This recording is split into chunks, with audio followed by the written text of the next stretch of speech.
set is mindset. Anybody? Any ideas? Mindset is our mind is set to believe certain things. No, this is how it should be. But sometimes mindsets are only mindsets, they are not reality. So the younger you are, like look at children. Children don't have mindsets. They just say what they feel like it, which is why actually their communication skills are the best. But what happens to a child? Children, they are so truthful in their communication.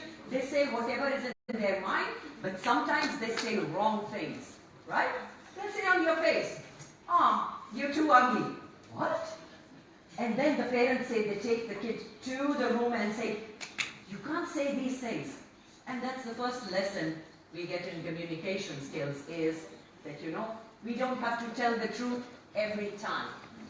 Coming back to that, do you remember the first word you learned to communicate? Anybody? The first word you learned to communicate. Anybody? Mother. Mother? It was ah. That was the first word you learned to communicate. And you know why? What happened when you started crying? You were a baby, a few hours old.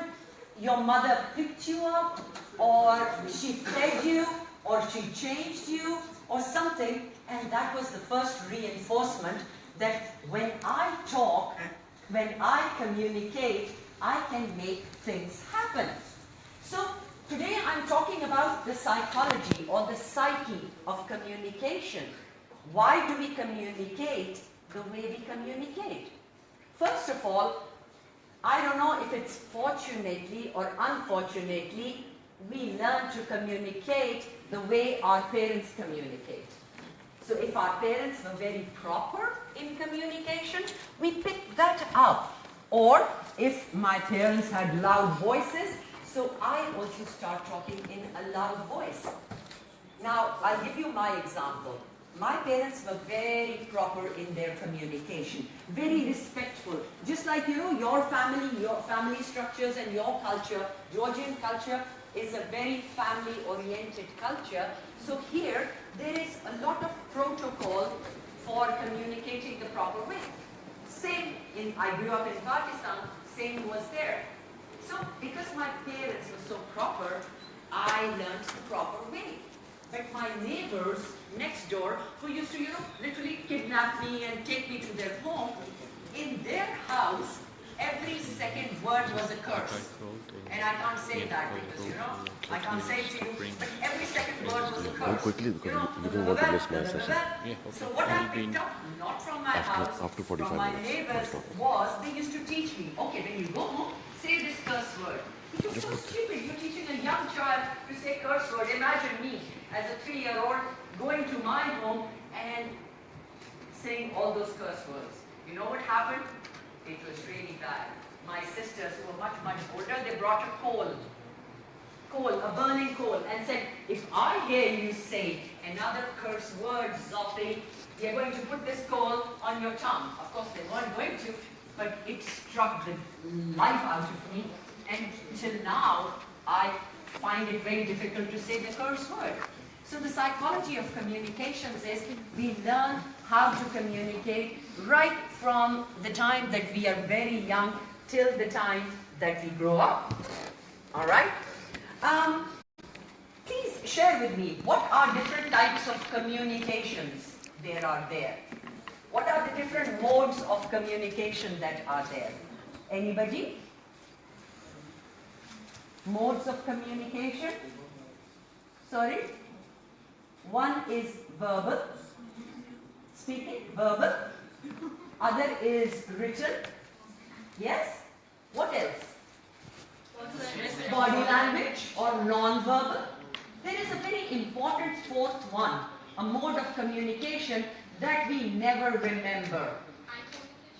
Eye communication, that is non-verbal, body language. But there is another one, very, very important. Please think and share with me. Sorry? Listening. Who said that? Super. Bravo. He said listening. Listening is a mode of communication. Yes or no? But we forget how important listening is.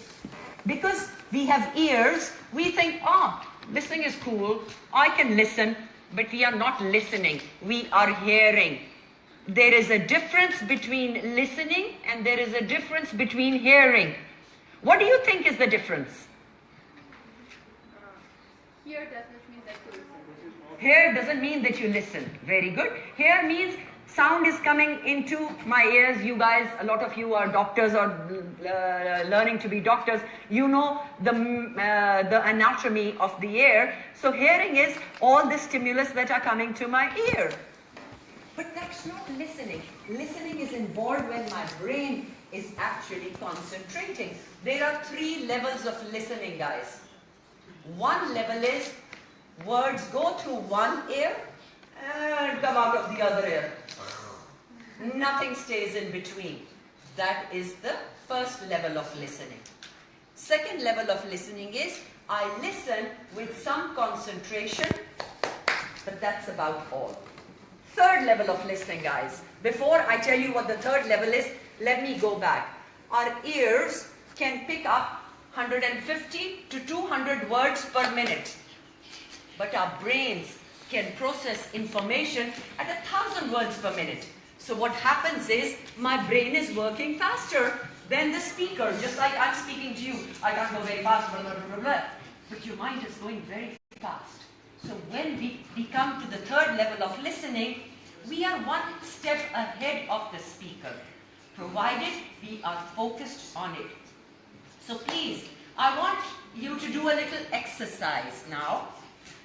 Turn to the person on your right and talk to them about what happened today. How was your day today, 20th December?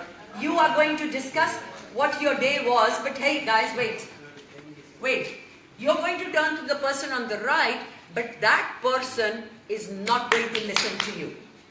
That person is going to look at their phone, or look upstairs, or do something. So you have 2 minutes, guys. Turn to the person on your right, talk to him or her about your day, but the other person is not going to listen. Come on, start. 1, 2, 3, go. Guys in the back, please. Talk to the person. Talk to the person on your right.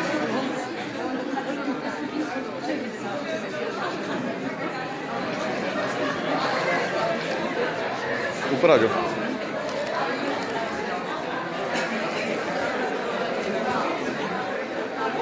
Hey, you're not supposed to listen. You're not supposed to listen the other person. Look at your phone. Look up.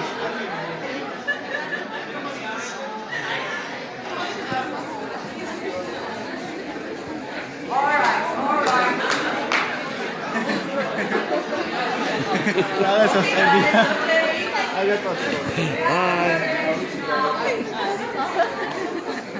A big hand for you guys.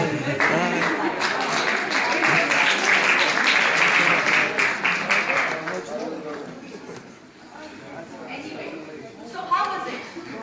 Did you feel good when your partner was not listening to you? Was it a nice feeling? No, it wasn't. But this is happening in communication each and every day. Now, with social media, with our phones, with our smartphones, these smartphones have made the humans unsmart. Because all the time our communication is dependent on the phone, right? So hence, listening is a very, very important thing. And the basis of every relationship is not on speaking. Communication is not just speaking.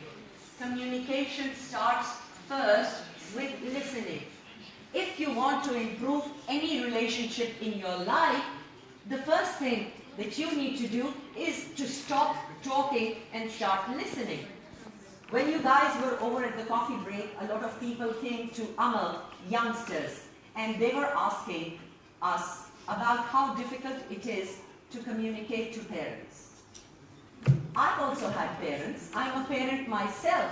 and I make a lot of mistakes in communicating with my child. Let me be honest. But I'd like to share 2 points of view. First, to parents. How many parents here? How many people have children here? Can you raise your hand? Super. Parents, if your kids are 11 years and above, all right, take the hat off of the parent. All right? Find things, common bond subjects to talk to your kids upon.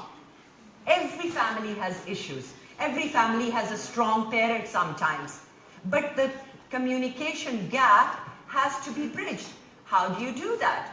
It is by finding common things to talk to your kids about rather than, parents, what we do, and I used to do that, the only communication with my kids used to be of a negative nature. Do your homework. Why aren't you studying? Why do you come back so late? Why is your room so dirty? Etc., etc. That wasn't communication. And I realized it when my kids were teenagers and I felt that the gap was widening. That's when I changed my role. I did not want to stay a parent and lose out on the beautiful times with my kids, so I changed. That was one. Now, kiddos, I'm talking to you. If you have issues communicating with your parents, you need to find common subjects with your parents as well. Right? Rather than being all the time me, you need to be communicating to your parents. Maybe your father has a favorite football team, which is not your football team because you like this and he likes that. Or he has other activities. Start talking. Give him or her 15 minutes per day just talking to them or listening to them what they need to do. I know it's boring. It's going to be so